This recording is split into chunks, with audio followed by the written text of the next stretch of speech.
Welcome to Alouettes Flightdeck, podcast dedicated to Montreal Alouettes football, presented by SportBuff. I'm your host, Tim Capper. Along with Cliffy Day, well, we got a game this week, unlike the one previously.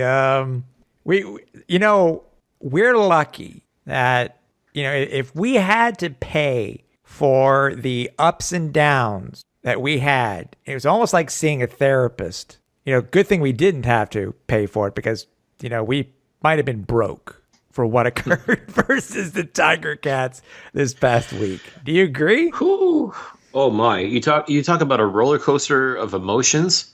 That was it. I mean, you had the thrilling highs, the dizzying lows. You probably wanted to throw up when it was all said and done. I mean, my goodness, what a game! What a game! You know what? It kind of reminds me. Which is more worth the money? This for free, or going to LaRonde and having to pay for LaRonde and getting the exact same experience almost? Well, I mean, LaRonde's fun, but if you can get the exact same feeling of excitement and nausea and all that jazz for free, I'd say go with the free option. It sounds a little masochistic to want to pay for something like that, but well, think about it, dude. People go, either to LaRonde or they go to Six Flags or they go to Disney, and they pay a lot more money to have the same experience, to go on Thunder Mountain or I'm trying to think of some of the other names of the rides there that they have at Disneyland and Disney World. Oh gosh, the Space Mountain. I think. Yeah, is what Space Mountain. I think it's Space Mountain. Yeah, that's another one. So I don't know. Yeah, I guess we got the better deal. I think so, and even going to see if you went to go see the game live too. I mean, even a ticket to the game would probably be a little bit cheaper than going to Disneyland or Disney World, and you'd get that same thrill ride experience. Mm-hmm. Yeah, yeah. But watching it on TV, I mean, you still got all of that. Like, if nothing else, the Montreal Alouettes have shown that they can give you your money's worth as far as entertainment goes. Even when you don't pay any money, they'll give you your money's worth when it comes to pure entertainment value. True, and in our case, this week we could have had play-by-play done in obviously not say 3 different languages, but by 3 different teams. Actually, technically 4 different teams if you count French radio, but. I know you were watching on RDS. I ended up watching on TSN, and just a little bit after they figured the stuff out, which is another one of the topics I'm going to bring up. After they were able to figure out the whole, originally, which was a huge cluster for TSN 690, we were able to hear, Marco and Sean Campbell do their thing. So on the radio. So yeah. I mean, I guess so. I mean, you wouldn't get more than one language technically, unless you go to the new Ratatouille ride over at Epcot, because they speak a little bit of French in that one. And I don't know, do they speak French at the Canadian Pavilion at Epcot? Do you know? It's been so long since I've been there, I don't remember. Likewise, if there's any Disney nerds out there that can fill us in on that, please do so. You know how to reach us. Yeah, exactly. I mean, yes, sure, they speak Wookiee and whatever they speak over in Batuu over at Star Wars Land, so... What about It's a Small World After All? Don't they have do different languages there too? I don't know if it still exists. These guys that I keep watching on YouTube who are, I guess, do I dare call them Walt Disney influencers? So many things have changed as of late, because of today's world. They're changing things with with different rides and stuff like that to get rid of things that aren't so kosher these days and stuff like that. And I don't know if the Small World is still there. I mean, Epcot's changed so much too since I've been there, and I haven't been there in decades. It's kind of like it's kind of like Las Vegas if you think about it. If you go 1 year, if you go 5 years later, it's very possible that your resort that you stayed at doesn't exist anymore, and there's another one in its place. This is true. I can confirm this. So, yeah, as can I. So it's like, I want to stay at, no, it doesn't exist anymore. But maybe it doesn't exist anymore. Hell, you can't even go see the where the Las Vegas Posse practiced their or had their training camp, because I think that now has been demolished and turned to another resort. So, well, hell, UNLV doesn't even play at their old stadium anymore over at Sam Boyd. I don't think that exists because they now play at Alliance Stadium. You mean Allegiant Stadium? Whatever. Same difference. Whatever. But yeah, wow, we're really getting off topic. But who cares? I mean, it's as I said, it's just about the whole overall experience itself. That not only Tiger Cat fans, but Alouette fans were treated to this week, because everybody's been we've seen some great games this year, but I may be a little biased because we won. I may have said it anyways if that was the case, but this game gave us everything, things we didn't expect. I mean, it was like a show on Disney Plus. You get a couple of the first three quarters, right, were like episodes of a series. It ends in a cliffhanger, and then you get to the final episode, and it's like the first episode of the next season. I was like, well, wait a minute, what the hell's going on? That was the fourth quarter and overtime in itself. So it was crazy. I mean, I still think that would probably be one of the best games of the year. I think when it's all said and done, like as we look back on the 2021 season, yeah, we're going to look back at this game as potentially the turning point for the Montreal Alouettes. And if not, then at least we can look back and say, holy crap, that was one heck of a game. I mean, that really just ran the gamut of just started off so slow, plodded along for the better part of three quarters. Mm-hmm. And then once the fourth quarter kicked in, like that's when everything just went into hyperdrive. And like at that point, you strap on a helmet, you buckle up because you're on for a wild ride. So I mean, this whole amusement park theme motif that we seem to be going with, it definitely applies to this game 100%. Because for sure. That's really what this really was just it was a thrill ride. Let's put it. There's just no other way to put it. It was a thrill ride for everybody involved. That's right, and it didn't matter, and no matter who was watching the game, you didn't have to worry about coming up to the you have to be this high rule in order to watch it. So 23-20 was the final in overtime. The Alouettes come back from 14 down to, I'll say, stun the Hamilton Tiger Cats. But Hamilton has shown signs of greatness this year, and they've shown signs of just being mediocre. And you know what's funny? I'd have to go back and check, because it's happened quite a bit this year when it comes to the rotating carousel that is quarterbacks this year in the CFL. What was it the right idea for Dane Evans? Wasn't Dane Evans? Jeremiah Mazzoli to come back? Mm-hmm.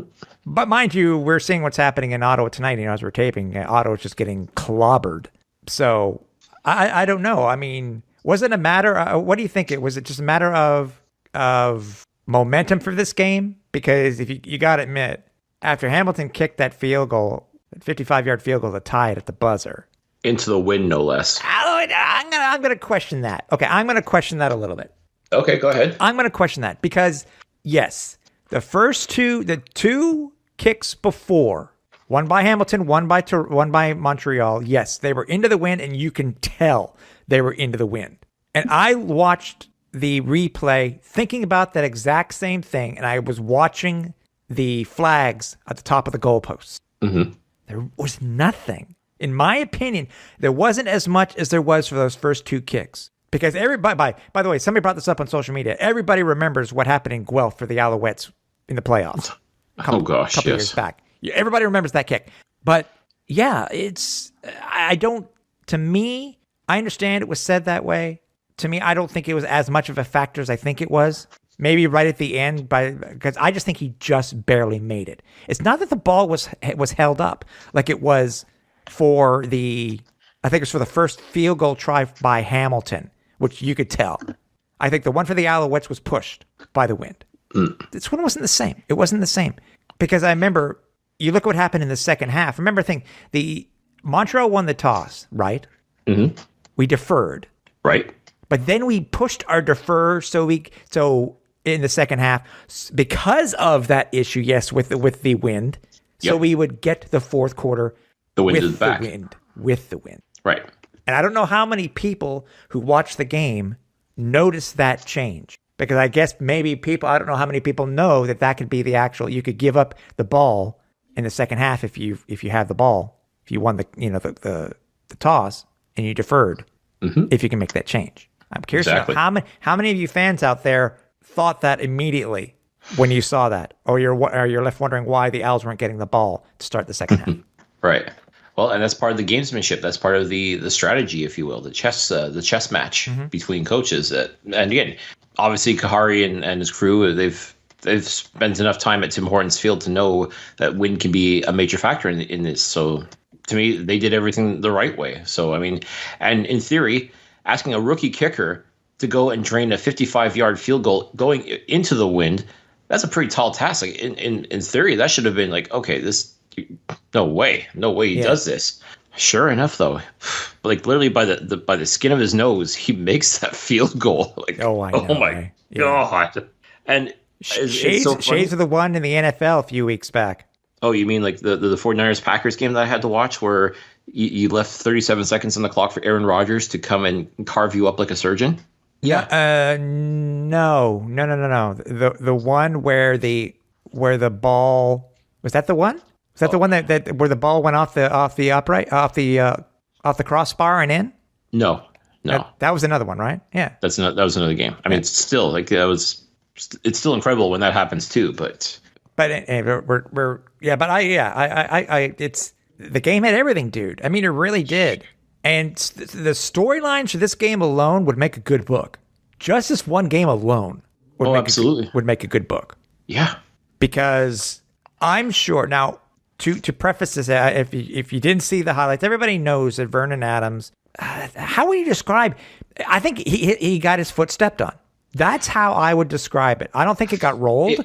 I think he got his foot stepped on, and then I think it was a bit of both. I think it was kind of stepped on as he, again, being who he is, being the mobile quarterback. He was trying to juke and jive like he normally does, and I think it was just if he zigged instead of zagged, he probably would have avoided it. But I think it was just a matter of both. It was just he planted his foot trying to go the other way, and Julian Hauser, I think his name is. That's what it was. He kind of came in with his foot and just almost looked like a trip, but not quite a trip. He looked like I thought he actually stepped on his foot, though. Yeah. So that's it. Like his cleat just kind of caught Vernon's and just, like I say, it was just a series of unfortunate events. And next thing you know, he's on the ground wincing in pain. Like, oh God. Well, like, you see him grab for it almost immediately? Yep. Yeah, I did too. I said, oh, crap. And immediately you're thinking the worst. You're thinking Achilles. You're thinking ankle, like high ankle sprain. I mean, any number of things that basically are like poison for a mobile quarterback, and like just right there, like you're thinking, oh my God, like this team lives and dies by Vernon Adams, and now he's on the floor writhing in pain. Right. Oh, and by the way, quick side note: did you happen to notice before and when he came back in, he almost showed no signs of having a rib injury? None. No. Absolutely none. No, if there's any problems with his throwing motion, he hid them extremely well, because either that or he must have had another flak jacket on. But man. But from there, it was they retaped it. It looked like they put a high brace on it and then taped it. Not right away though, because let's not forget he was actually ruled out of the game. Well, no, that's what I meant. No, that's what I meant, because I was going to go to that. They tried to do that, and then they ruled him out of the game. The Alouettes even put something on social media. Mm-hmm. Even Matthew Shinetti said as such too. Yep. So, and to be honest, for the rest of the first half, I will admit he didn't look. Matthew Schultz did not look that good in Ottawa a few weeks back in the short span that he was in the game. Schultz looked good. I think he looked very. I mean, the passes, they were crisp, they were tight, they were going. How about that little pump fake he did on that incredible bomb to Quan Bray? Yeah. Holy cow. Like that was poise. Like that's a veteran poise right there. Exactly. Everybody bit on it too. Yeah. Beautiful. And he hasn't gotten, and we know he hasn't gotten that many reps, but still, I mean, I think he looked good. He really looked good, and it made me feel better. It made me feel better with Vernon out of the game. It made me feel good.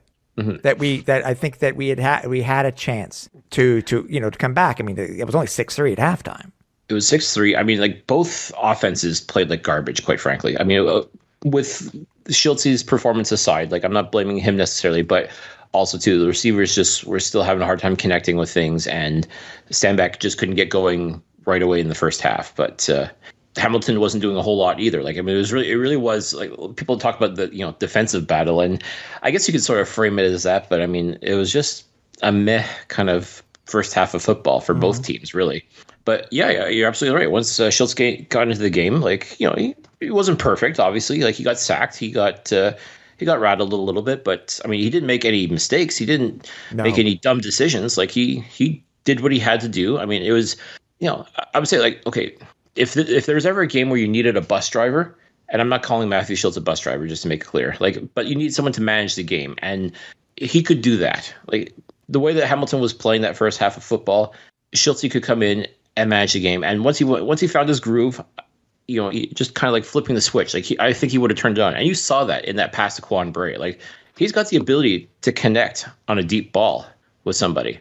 It's just a matter of you got to uncork it. And I think he finally had the opportunity to do that. And my goodness, that was a thing of beauty. Like, that to me also gave me hope. Like, okay, you know what? If leave him in there, okay, it sucks not having Vernon in there, but Matt's not going to make any stupid mistakes. He's not going to take any huge risks either. And I know no risk, no reward, but at the same time, this is the kind of game where slow and steady just might win the race. At least that was the impression I was getting throughout that entire first half. And lo and behold, the first half ends 6-3. Like, okay, not exciting, but once these guys have a chance to feel each other out a little bit more, especially considering Schultz just was thrown into the match. Let's see what he can do in the second half. I was really curious to see what he could do. I was really looking forward to seeing what he'd be able to do. Yeah. I mean, Schultz, he ended up his time, short time, surprised us. He was 4 of 7 for 108 yards. His longest was that 68-yard pass. Yeah. And then something happened. Shinetti is interviewing Coach Kahari at halftime, or right before they're coming out. And we hear Vernon's going to go. Now, before we, second half aside, after we know the outcome, what was your first thought when you heard this? Why? Yeah. Like to me, there's just too much risk involved as far as I was concerned. Like, if again, Vernon Adams is a mobile quarterback.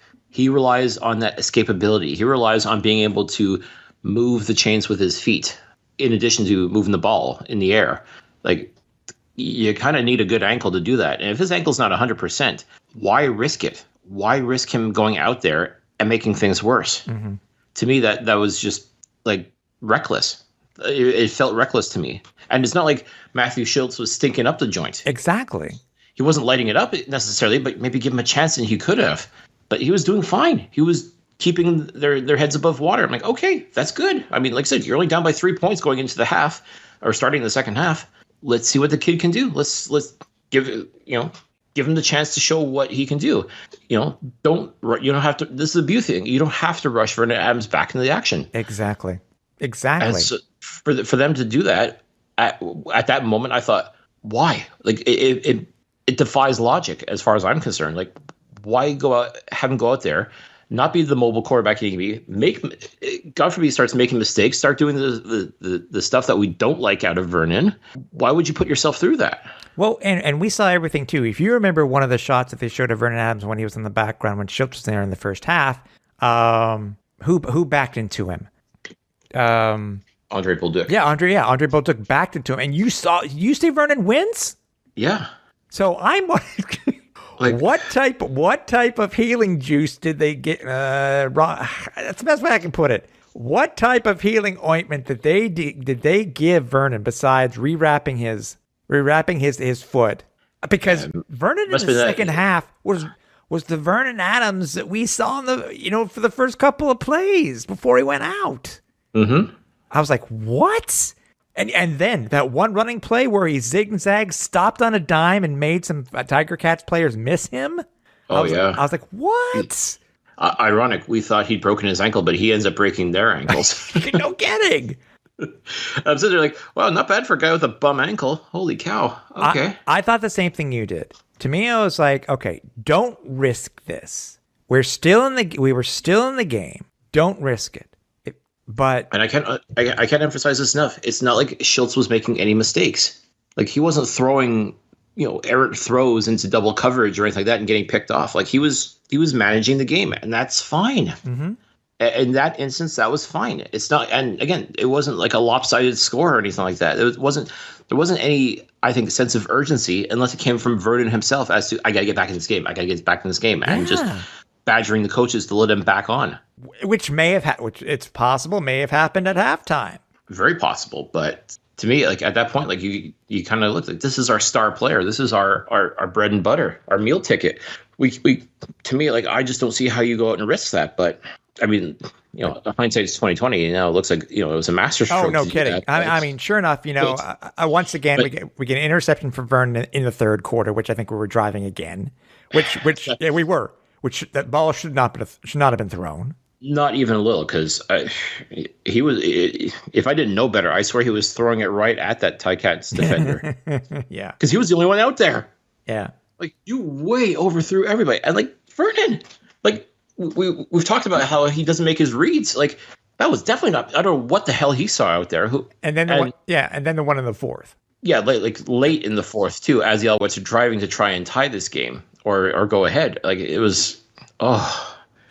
Again, just these are the breaking throws that we see from Vernon Adams. Yes.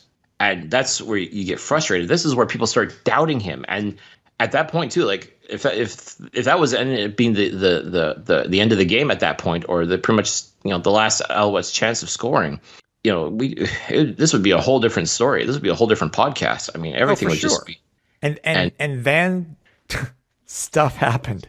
I mean, yes, we get down by Hamilton goes up by scores 11 more, goes up by 14 heading into the fourth quarter.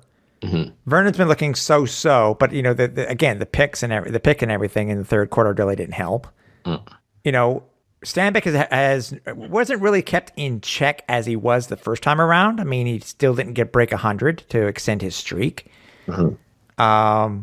But man, something happened in that fourth quarter. Shades of the game in Calgary, shades of the game versus Winnipeg. Mm-hmm. More so Winnipeg than Calgary, really, but still. Now we're talking about 2019. Yes, 2019. Yes. Yeah. Except that fourth quarter, man. Yeah. I mean, what the Alouettes did to Hamilton is it footage that teams need to look at going forward, because Hamilton Jeremiah Mazzoli was not. I mean, he was getting sacked again. It's sure he only missed 10 passes on the game, and he was 23 of 33 for 223 yards, but he didn't no picks but no interceptions. Mm-hmm. And the rushing game was pretty much garbage for Hamilton too. Yeah. And also too, Brandon Banks, who had come back from injury, he was a Anderson ghost. Was their biggest name in the first half, and then just some really. I mean, 73 yards for the game, but Mm-hmm. Do you think it's something that teams need to look at going forward? 100%. That footage from the fourth quarter for Hamilton? Oh, 100%. Yeah. I mean, like if you want to learn how to beat Hamilton, like that's the way to do it. I mean, and that's the thing. It was just methodical. I mean, it was just, like I said earlier, slow and steady wins the race, and that's kind of how it was. Like there was no sense of urgency, even though like you could tell that Vernon was just trying to prove that, okay, I'm not hurt. Yeah.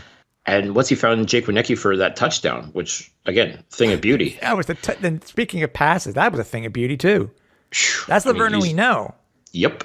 And it was at that moment, like all hope was lost. Like the team was down by 14 scores, and okay, now we got a ball game. Now we're back in business. Now it's just a matter of defense has to step up, which they did. Oh God, big time. Yeah. Woody Barron. Oh my, he made stuff happen. Both he and Nick Usher, who a lot of people were labeling as a free agent bust.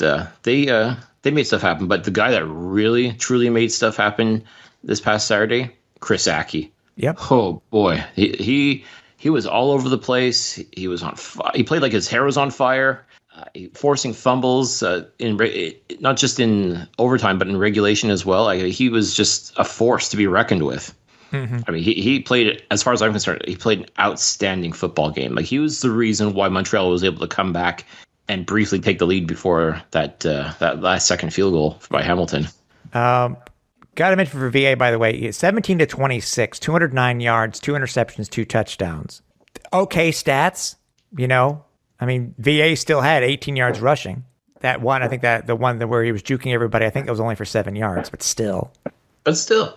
You saw what he's capable of. You saw the kind of quarterback that he is, and that's why, like, I just couldn't believe that not even like an hour ago he was writhing in pain or troubled or felled by this ankle, and now he's out there doing moves like that and just making defenders look foolish. Like, wow, like that's some magical heal. He must have that Michael O'Reilly magic powers. Something, man, something. Talk about Jake Winicky. He had 4 receptions on 7 targets for 71 yards and the 1 touchdown. Quan Bray, 3 receptions on 5 targets, 89 yards. Stanbeck had 24 and 4 receptions. B.J. Cunningham, I think he was kind of the one wide receiver that was kind of the forgotten one in a way, but he made his plays when he needed to. Mm-hmm. I think he more than made up for the fumble that he had against Toronto. Yeah, because he played a solid game, BJ, as we expect out of him. Like you said, he kind of was the forgotten man a little bit, but when he made the clutch catches that he made were just made at the right time just to move the chains, and he was there when his quarterback needed him. Yeah, he had 44 yards on 3 receptions, and then, which the man seems to be channeling. I made the comment last week. Again, he seems to be channeling his dad. Geno Lewis, man. 6 receptions, 9 targets, 82 yards. He was that last drive, really, for the go-ahead touchdown. Yeah, I'll even go so far as to say, like, when the time comes to start nominating most outstanding players, I think this game is going to be his submission for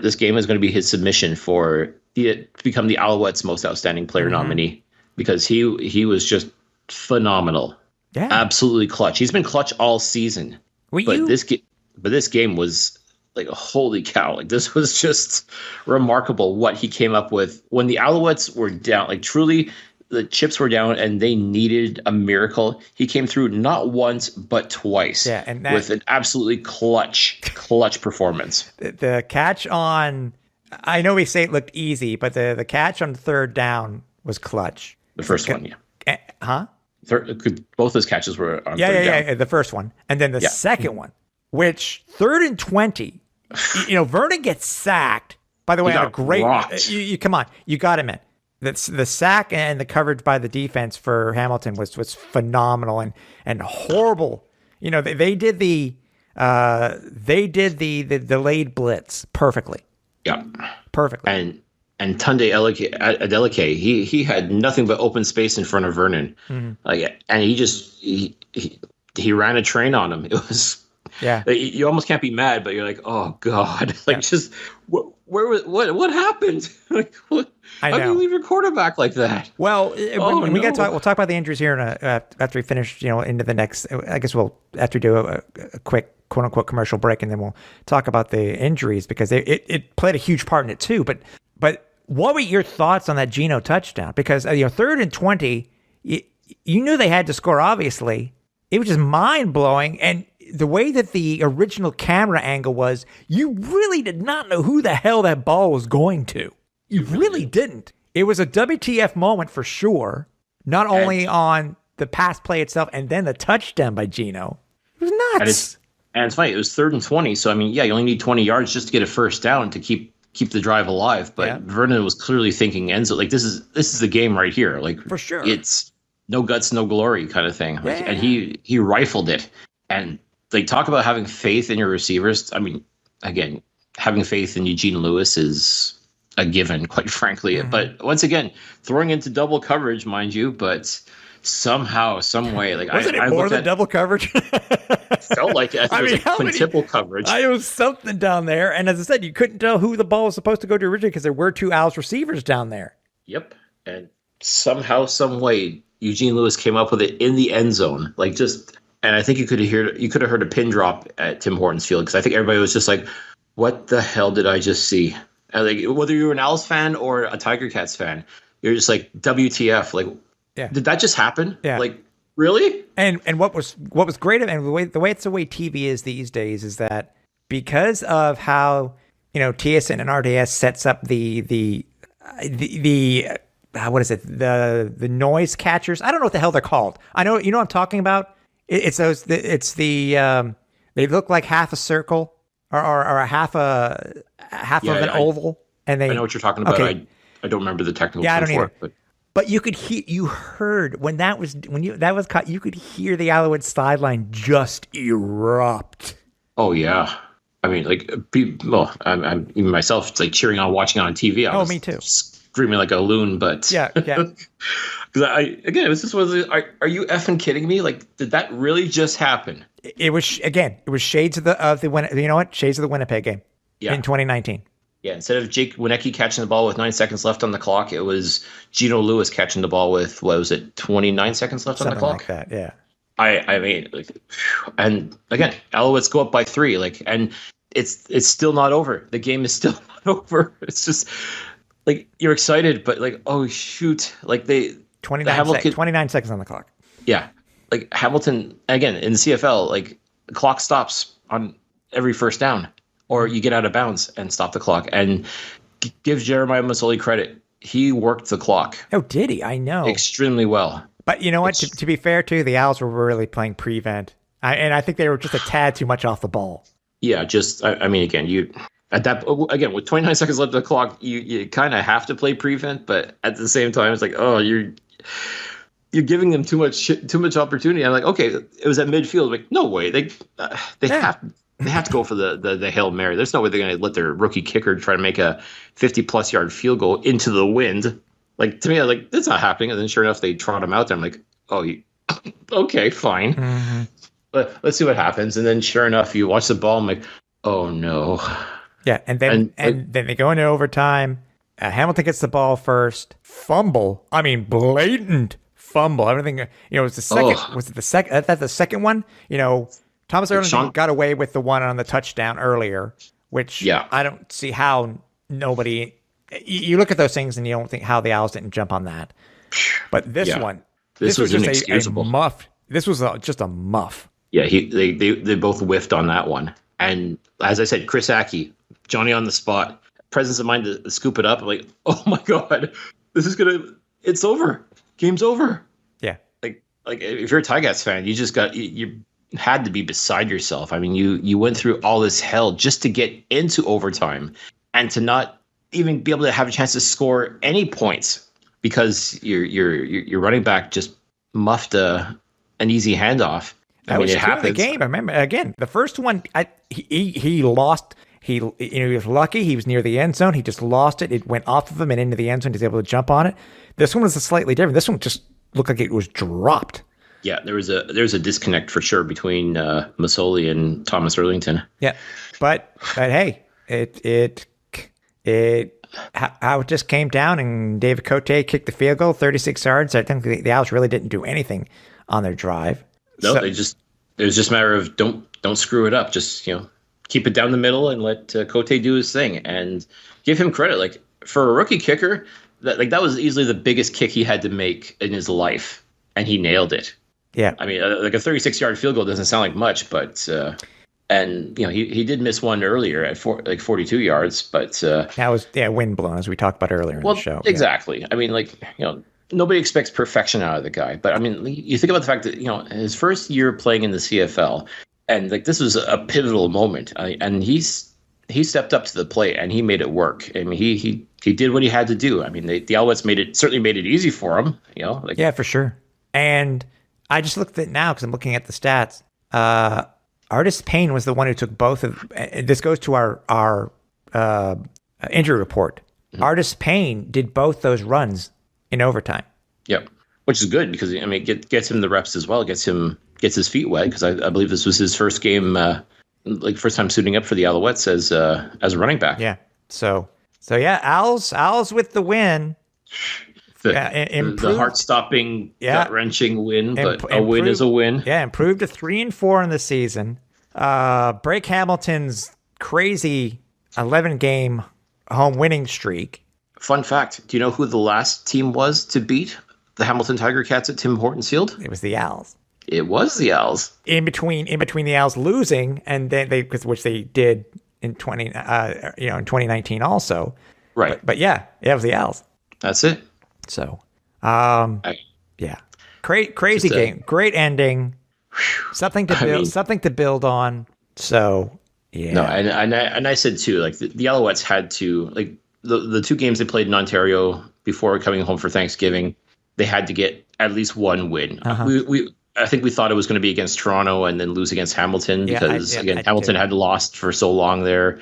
But I mean, listen, you got one of the. If they came back 2-5, I mean, God only knows what would have been like on Thanksgiving Day. But and again, it's not like the Red Blacks are the automatic victory we've been talking about, because they've been making moves and trying to improve things as well. So I mean, you can't look at any game against them as a gimme necessarily anymore. I mean, that's just you really can't. Yeah, we've seen teams try to do that.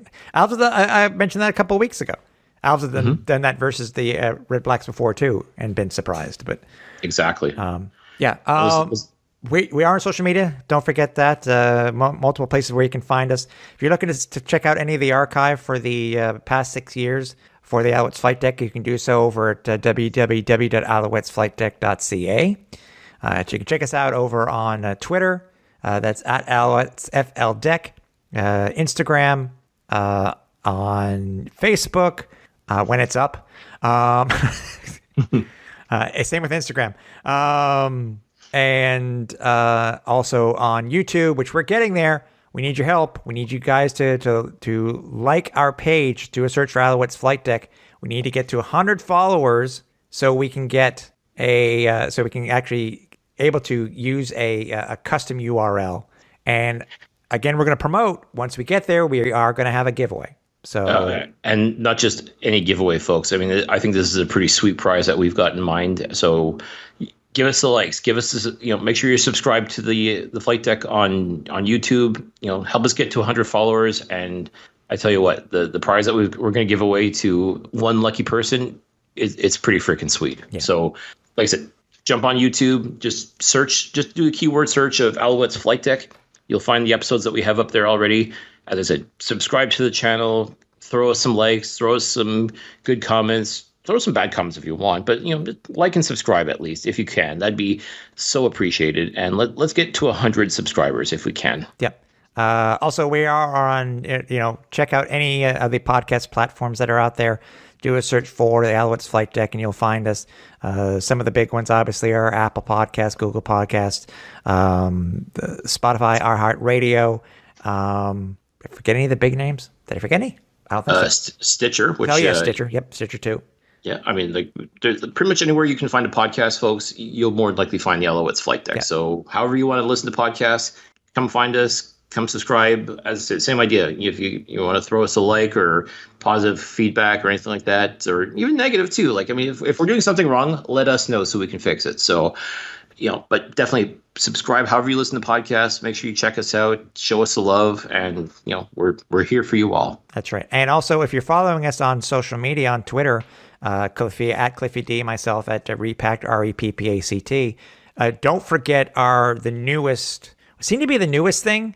I guess it's the, it is what was originally TikTok, the TikTok for audio. What was the other one that originally started off with 15-second clips? Well, I know there was Vine back in the day. Vine, yeah. Thank you. That's what I was thinking of. iLily. It seems to be the newest thing. It's made by a Canadian company, which very interesting background where it wasn't created for sports originally, but that's where it seems to be getting a lot of its push recently. But yeah, check us out on our 15-second clips that Cliffy and I do. Which are forwarded also and liked by our main account on Twitter. But check those out too. We'll try to get out some information that we would normally not do, on Cliff's, weekly blog or what we would do on Twitter. So it's, keep up and help us, help us let you learn some things that we may not put out normally on social media. So. Mm-hmm. Okay. I wanted to talk about, in our final segment here before we get to the quick preview for Turkey Day, is there were some pretty significant and interesting things that happened during the game where not only did Armando Sewell almost become an offensive lineman, But he did actually become one. Did he? Are you sure? Yeah, he actually went in. Did he? As an O lineman. Okay, the reason why I'm asking you that because I only saw them put him into, obviously watching him, getting him out of his other uniform and putting him into his. This one was hilarious. Oh my! I mean, they make those jerseys tight, I guess. Yes, they literally had to peel him out of it. Because as far as I know, and again, you can correct me if I'm wrong with this one, but I thought the Alouettes had somebody else go in on offense. One play was okay, then one play he was he pretended he was Tim Tebow. you know where I'm going with this. Mm-hmm. Who was that? Damn it! Who the hell was? Who went in for him? Come on, help me out here, Cliff. Oh gosh, it's David Bernard. David Bernard yes. Went in after. Wow, Tony Washington went down for a little bit. It was Tony Washington, and they had to make some major changes because we had some guys go down for injury, at least temporarily, and it goes into the into the report here. I mean, Sean Jameson was there, Philip Gagnon went down, but I don't think Sewell actually made it in. I'm positive he was in for. I don't think he did. I think he was in for one play.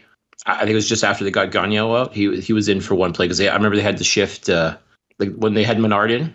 Yeah, because we lost our center. We lost Washington. Yes. We lost. You sure? Anybody who happens to? I'm trying to look through the. I don't think it was showing the substitutions. That's what I'm looking at right now. I don't see because Rayshawn had. Sorry, Armando. Armando went from 90 to 62. Yes. With no nameplate, by the way. Only I would notice that type of thing, by the way. Yeah, it's typically the blood jersey, they call it. Oh, really? Yeah. I did not know that. Okay. Yeah, if a jersey gets too bloody, they have to replace it. And usually it's with a nondescript number and with no name on the back. It doesn't list it here. It doesn't list it here. Anyway, if anybody, let us know. Maybe I have to reach out to Steve Daniel, see if that occurred. Or when the last time that occurred, actually. That's actually something I should ask him. I mean, you see that a lot in college football because there's so many substitutions and things like that. They got larger rosters. Yeah. So, anyways, we bring this up specifically because we looked at today. Today was the first day for practice, even though it's Wednesday. Well, that's what happens when you have a game on Monday, is everything starts a little bit later. So what was interesting was this. Okay, yes, we knew about, Antonio Simmons, shoulder limited participation. Okay, we get that. Mm-hmm. Vernon Adams, foot. Okay, that's what we expected. But full participation. Again, it's like it didn't exist. The ankle injury? What ankle injury? Yeah, Sean Jameson, knee, didn't participate. Philip Gagnon, lower leg, did not participate. Tony Washington, leg, limited participation. Here's the surprise. Actually, Wesley Sutton, by the way, a DB, came out the 6th week, so he's limited. Mm-hmm. William Stanback, and that's why I made the comment before the break, ribs, did not participate. Remember I was saying about Artis Payne only taking the snaps in overtime. Right. This may be why. We did not see this happen. It was never mentioned, obviously. No comment was made, because I guess it was near the end of the game. Yeah. But this one is a surprise to me. This one is something that we need to keep, and our fans need to keep an eye on going forward. Mm-hmm. Because, as we know, Stanback is a bruiser. He's a big boy, takes those hits. I'm curious to see what happens with this. This is what I'm curious to know about. So it's definitely something to definitely pay attention to, especially too since Stanback still is leading the league in rushing. Yeah. I mean, I think he obviously wants to keep playing if he can. So maybe this is just a precautionary measure, knowing, again, you don't have to do anything too serious because the game's not until this coming Monday. So this could just be a preventative thing. I mean, ribs are very tricky too. I mean, I don't know if you've ever had bruised ribs or cracked ribs, but it's not fun. I've had bruised ribs, and the idea of other people trying to hit me while I'm carrying a football sounds painful beyond belief. Uh-huh. So I can only imagine, even if you're wearing pads, I'm sure it's still tough. So I could definitely see him not participating as a just more precautionary measure than anything else. And I'm hoping that's all it is just precautionary, because I mean, yes, we've got some very talented running backs on this team, but I mean, this team running back wise definitely does live and die by William Stanback. I mean, again, the guy's leading the league in rushing through 8 games and seven games. And got to look. It's something to keep an eye on. Yeah. It's something to keep an eye on going forward. Before we talk about the Ottawa matchup for Turkey Day, at least mention the follow-up I mentioned at the beginning of the show. I mentioned last week how the Owls, because of I guess scheduling conflict with, I guess, the Habs game, that the game was going to be broadcast online instead of on the radio at TSN 690. What I found was interesting, and I don't understand why. And to be honest, Cliff, I don't know the reasoning behind this. I'm wondering if any of you guys who work in radio, especially I guess for Bell networks, the Bell net, radio stations that are on the Bell network, and have a sister station where games are usually switched over because of I guess more or less in Canada because of hockey or soccer or something like that. How this would occur, but because there seemed to be an issue with the pregame show. I don't know how much of the pregame show actually played online, because when I was listening to it, Cliff, it was just all static or a hum. That's all that I heard. And then I reached out. I reached out to Sean Campbell, hoping to catch him in one of the breaks, and it was finally announced on TSN. And Sean told me too is that the game was going to be on CJAD. So they actually had the game on the radio, as far as I know, on the radio on CJAD. So why couldn't this have been done before? Honestly, I don't know the circumstances. So I don't know if it's a cost thing. I don't know. Because this has happened so many times in the past where, obviously the preference would be to go to TSN 690 because that is Montreal's sports station. But yes, it does happen too where there's conflicts between the Owls and the Canadians, or the Owls and, well, back in the day it was the Impact, but now I guess it would be CF Montreal. Or the Expos too. Or the Expos, absolutely. You're going way, way back for that. But, and as far as I know, I don't think they're going to be broadcasting any Tampa Bay Rays games as far as Montreal playoff coverage goes. That didn't work. Okay.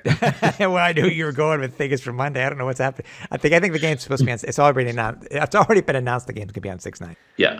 So, but it's something that does happen too. Like if a radio station has a sister network or a sister station that they can piggyback off of, then they'll do that, and that's normal. It's just I don't know why they didn't just go ahead with this in the first place, other than scheduling conflict. But I'm trying to think what could have possibly caused that conflict. I mean, other than, I understand you want to keep your normal programming as much as possible, but given the circumstances I'm sorry, even a preseason Montreal Canadiens game is always going to take precedent over anything when it comes to sports in Montreal. That's just the reality of the situation. Even a live regular season Alouettes game, then I don't see why we wouldn't have just right away decided, okay, well, if we can't have it on TSN 690, let's just put it on CJAD and be done with it. But I understand a lot of people want to go the streaming route. They if you want to listen to the game online and experience it that way, okay, I get that to a degree. I mean, most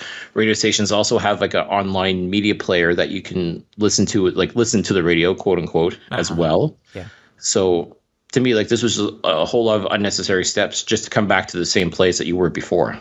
Yeah. So it was baffling, but I'm glad at the end of the day people were still able to listen to the game on the radio, whether it was on a different station or what have you. Especially if the online thing wasn't working out, then you go back to the roots. I guess you can say. I'm glad they did what they did, though. I really am. I'm glad they did that. Ottawa, Thanksgiving to both. The Owls have won the last 4 versus the Ottawa Red Blacks. The Owls are 20-18. This is crazy. 20-18 all time on Thanksgiving. And they are 15-15 at home on Thanksgiving.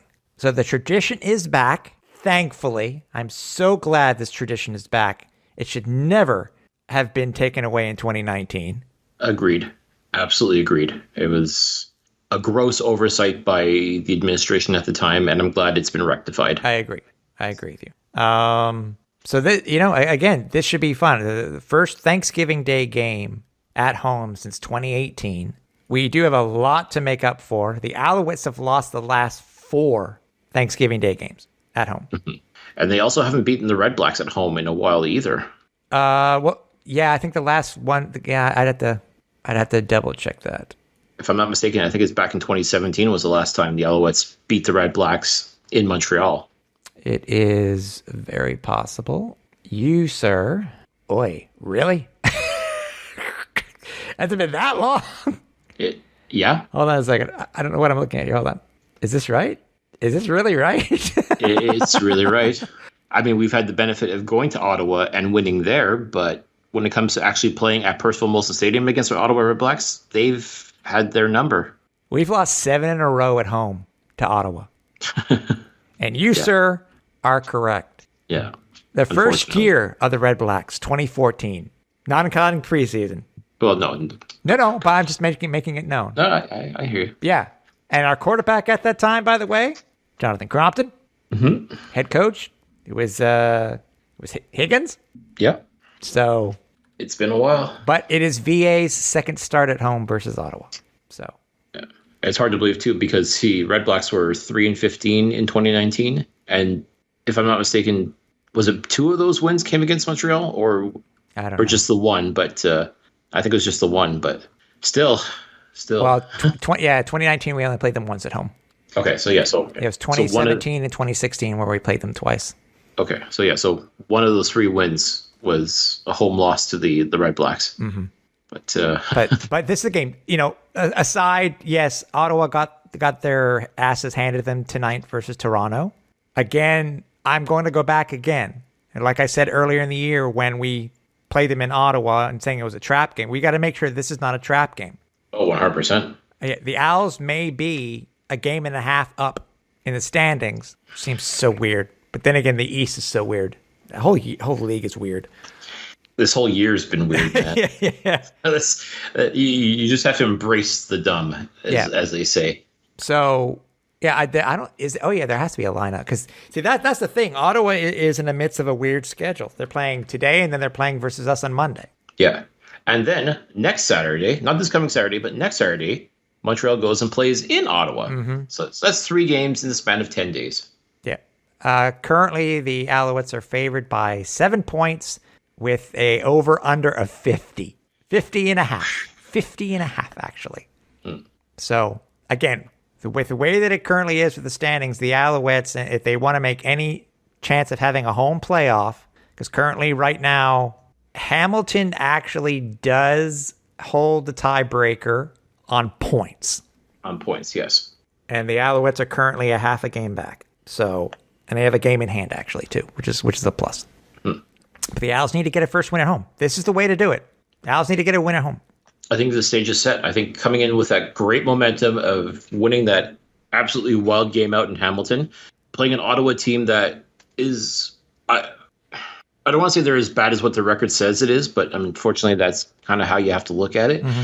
That being said, you cannot walk in thinking it's going to be a win because every time the Alouettes have done that, and I really feel like the game against Calgary, I think they were looking past the Stampeders because no Bo Levi Mitchell, rookie quarterback who's never played a down in the CFL. Right.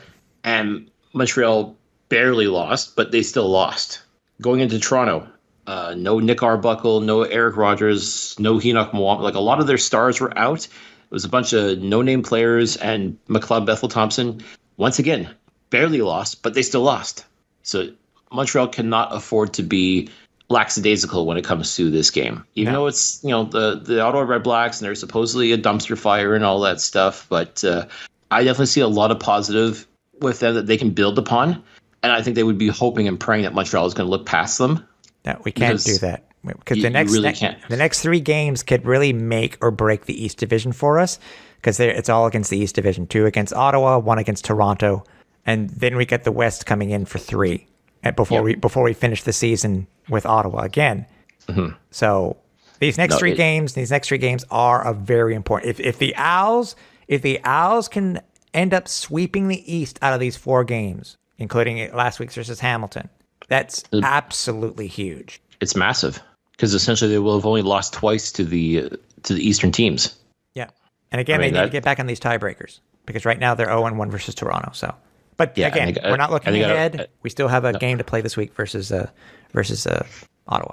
Yeah, and the fact that they pasted the Red Blacks 51-29. I mean, that's a great motivational tool, I think, for both teams, really. But I think it should be a great one for the Alouettes to try and replicate that, because points are going to matter, I think, more than anything else, especially with how close things have been in these divisional games. I think it has to be all gas, no brakes. You have to step on their throat and stay on him. Like you cannot afford to take anyone in this league lightly. No. Maybe the Elks, but unfortunately the Alouettes don't play the Elks anymore this year. So yeah. But I mean, like it's easy to look at Ottawa and get lackadaisical.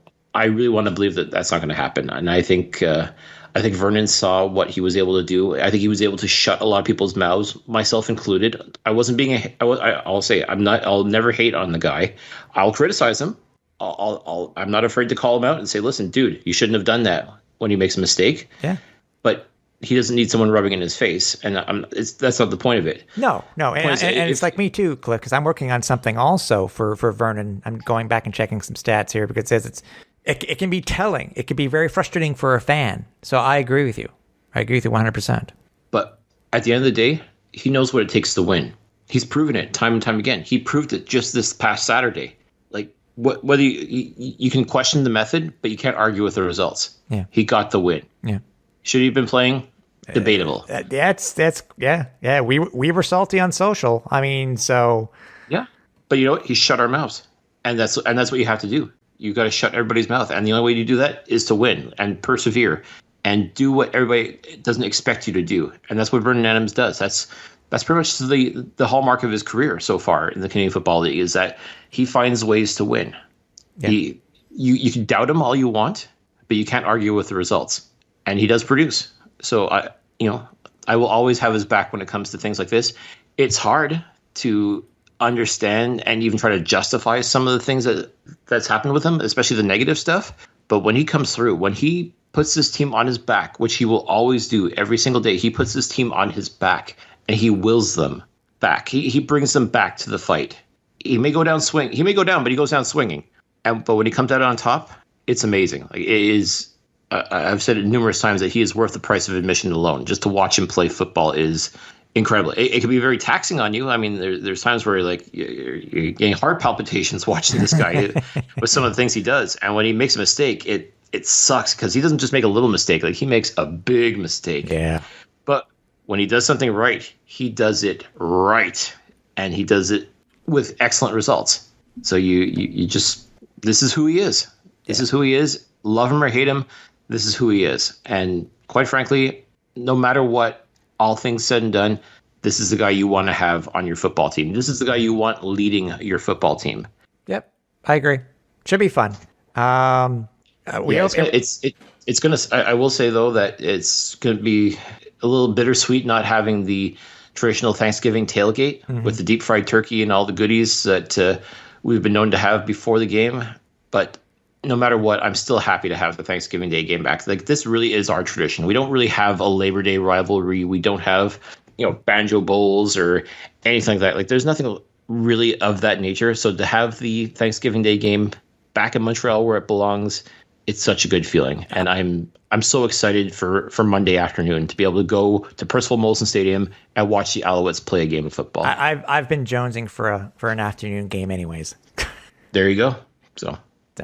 Asking you shall receive. Yep. So I would imagine the Alouettes will be sending out some information concerning, I guess, any game day stuff very soon. So stay tuned if you're a season ticket holder.